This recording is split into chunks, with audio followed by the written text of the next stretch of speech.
বুঝান বিদ্যুতের অনেক বুঝান শরীফারি বাজারে দাম খাটিয়ে আর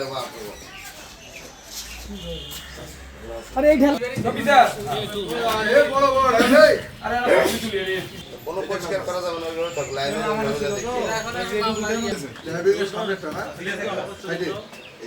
পাইছি গাড়ি